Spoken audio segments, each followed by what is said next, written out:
श्रीमद् वाल्मीकि रामायण अरण्यकांड 62वां सर्ग 20 श्लोक। सारांश। श्री राम का विलाप। आरंभ। ओम श्री गणेशाय नमः। ओम श्री सीतारामचंद्राभ्याम नमः। श्लोक 1 से 10। सीता को न देखकर शोक से व्याकुलचित हुए धर्मात्मा महाबाहु कमल नयन श्रीराम विलाप करने लगे।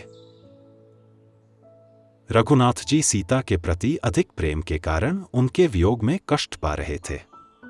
वे उन्हें न देखकर भी देखते हुए के समान ऐसी बातें कहने लगे जो विलाप का आश्रय होने से गदगद कंठ के कारण कठिनता से बोली जा रही थी। प्रिय, तुम्हें फूल अधिक प्रिय हैं, इसलिए खिली हुई अशोक की शाखाओं से अपने शरीर को छिपा रही हो और मेरा शोक बढ़ा रही हो।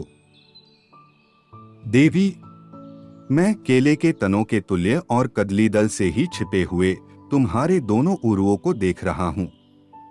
तुम उन्हें छिपा नहीं सकती। भद्रे देवी, तुम हंसती हुई कनेर के पुष्पों की वाटिका का सेवन कर रही हो। बंद करो इस परिहास को, इससे मुझे बड़ा कष्ट हो रहा है। विशेषतः आश्रम के स्थान में यह हास परिहास अच्छा नहीं बताया जाता। प्रिय, मैं जानता हूं कि तुम्हारा स्वभाव परिहास प्रिय है। विशाल लोचने, आओ, तुम्हारी यह पर्णशाला सूनी पड़ी है।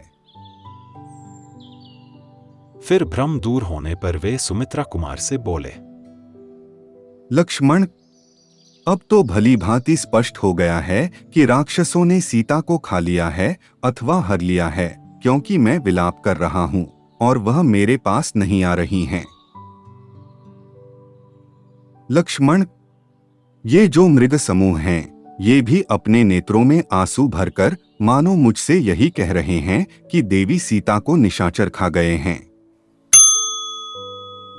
हाँ मेरी आर्यें, आदरणीय, तुम कहां चली गई?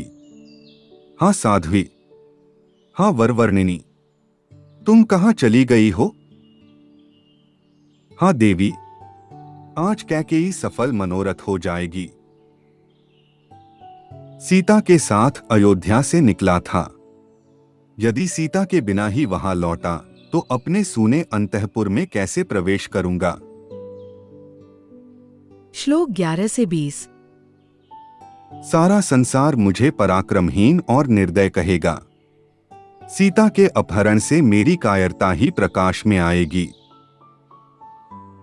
जब वनवास से लौटने पर मिथिला नरेश जनक मुझसे कुशल पूछने आएंगे, उस समय मैं कैसे उनकी ओर देख सकूंगा? मुझे सीता से रहित देख विदेहराज जनक अपनी पुत्री के विनाश से संतप्त हो निश्चय ही मूर्छित हो जाएंगे। अतएव अब मैं भरत द्वारा पालित अयोध्यापुरी को नहीं जाऊंगा। जानकी के बिना मुझे स्वर्ग भी सूना ही जान पड़ेगा। इसलिए अब तुम मुझे वन में ही छोड़कर सुंदर अयोध्यापुरी को लौट जाओ। मैं तो अब सीता के बिना किसी प्रकार भी जीवित नहीं रह सकता।